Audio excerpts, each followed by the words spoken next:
So guys, the transfer window is officially over.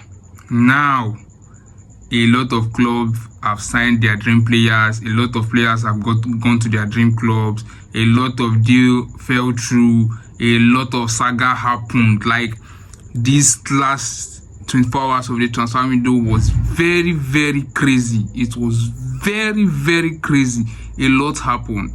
Like 48 to 24 hours of the transfer window, we saw a lot. We saw a whole lot. First things first, I'll be starting with Chelsea. You know, they sent Nicholas Jackson on loan on Saturday. He was on his way to Munich. I think he was even at Munich already. And then Chelsea played a game against Fulham, and then in that game Liam Delap got injured. Chelsea had to call Jackson back, and they were ready to cancel the loan deal. But Nicholas Jackson and his agents were reluctant to go back, so they had to push through. You know, Chelsea really wanted him to come back, but they were dragging it. They didn't want to come back. So Chelsea thought, on the other hand, that okay, since Jackson is behaving like this, it will not be healthy to even bring him back to come and mix with other players in the dressing room. So it's just better to let him go. You understand?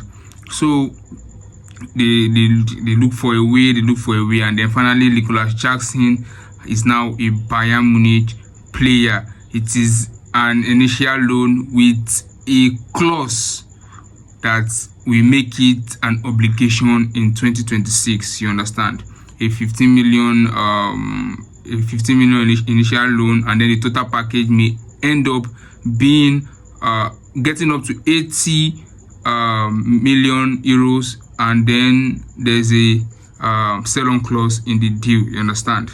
So that is for Jackson. You know, Tyreek George was on the verge of joining Fulham, and then along the line, the player that Fulham wants to send away and use Tyreek George to replace, the deal fell through, and so it also affected Tyreek George's deal to Fulham. So Tyreek George could not complete the deal to Fulham. He will now return back to Stamford Bridge. You understand?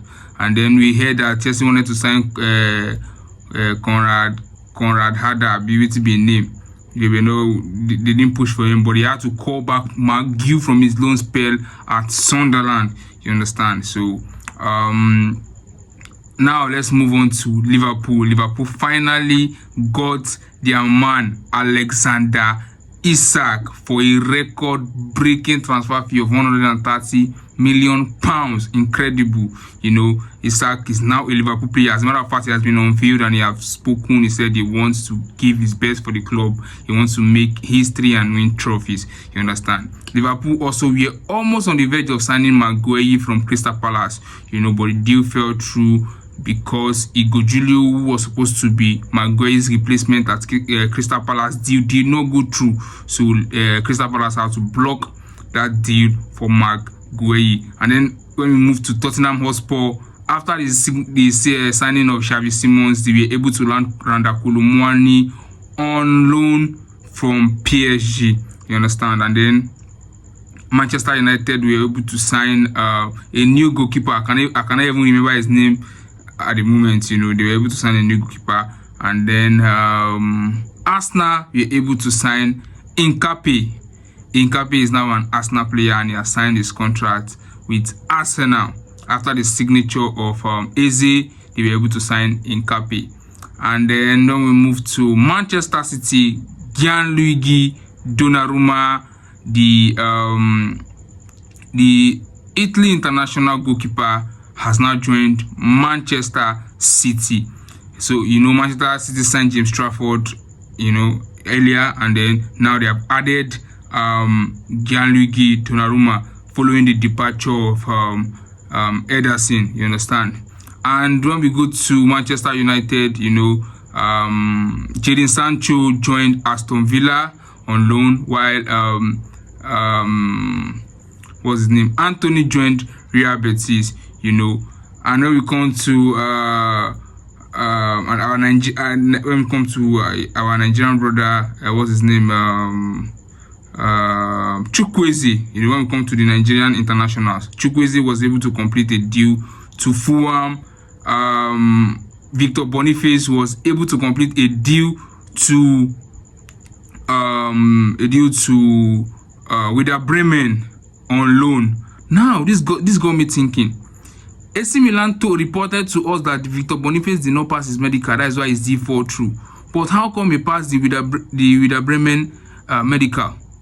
You see that there's a lot of things happening behind the scenes that we don't have access to.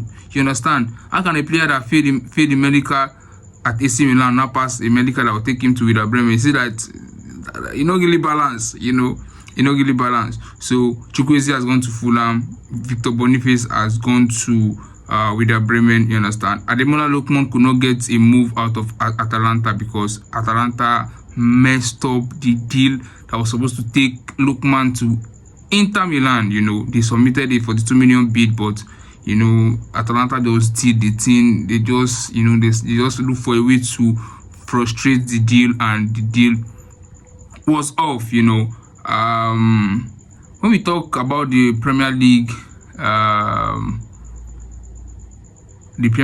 let's say the giants of the Premier League, we are going to see a lot this season because everybody has strengthened their squad. There's no excuse for anybody. When you talk about Manchester United, Chelsea, Arsenal, Liverpool, Man City, Tottenham Hotspur, everybody have, strengthened their squad. So there's no room for excuse. Even Newcastle that lost Isak to Liverpool, they signed Watermaid.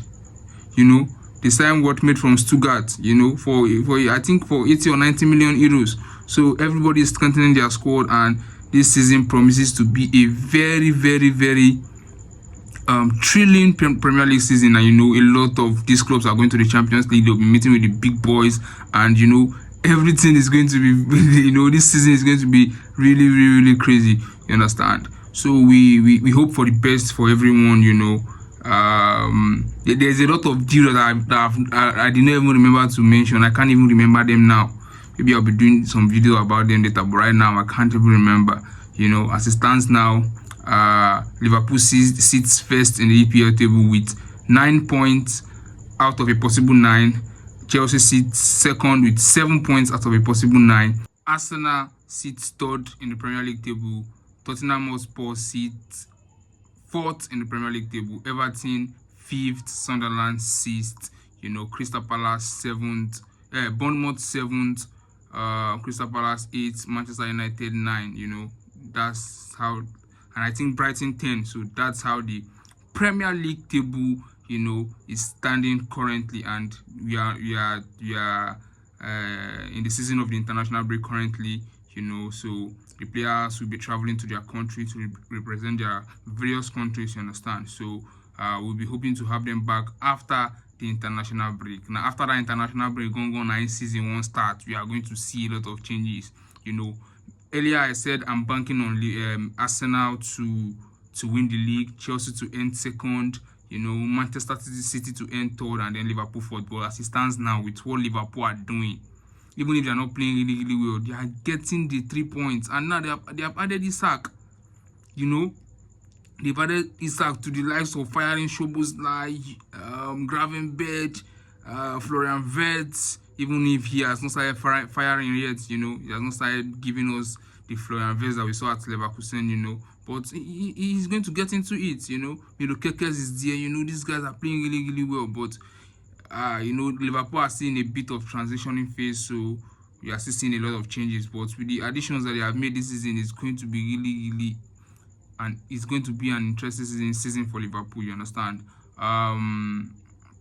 Before I was banking on Arsenal to win the league, but right now, as it stands now, I don't think Arteta has what it takes. So I don't think Arteta has what it takes, because when you look at their last game against Liverpool, you have Ethan Nwaneri on the bench, you have Eze on the bench, Odegaard was on the bench. Even if it's 45 minutes, you give Odegaard, because we know that he's just coming from a knock or something. Even if it's 45 minutes, give to him. Even if you cannot give it to him, Eze was on the bench, can play as an attacking midfielder. You have Nwaneri on the bench. You decided to play 3 defensive midfielder in your midfield: Zubimendi, Declan Rice, and Merino. That was a very, very bad decision. Those three people are defensive-minded players, and you have your normal 4 defenders. That's 7 defense-minded players. That's crazy. That's crazy. How do you want to? I don't know. I don't know. After that, I just hell bent on playing this dirty football. What will I even call it? You understand? So right now, I'm banking on Liverpool to win the league again. Chelsea ending second, Arsenal ending third, Tottenham ending fourth, and Manchester City maybe fifth, or maybe Manchester City ending fourth and Tottenham ending fifth, because this season Guardiola is not showing us that he has what it takes to really compete at the highest level anymore. So I don't really know what to say about this. So this is where I'm going to stop the video. Please, if you have watched the video to this point, I say thank you very much to you. Please do well to subscribe to the channel. You know, like the videos, drop your comments, share to your loved ones that are also lovers of football. We're also on Facebook and TikTok. You can also check on those pages and also, you know, support us, follow us, you know, and do us well. Thank you very much. Big M here. I'll see you in my next video. And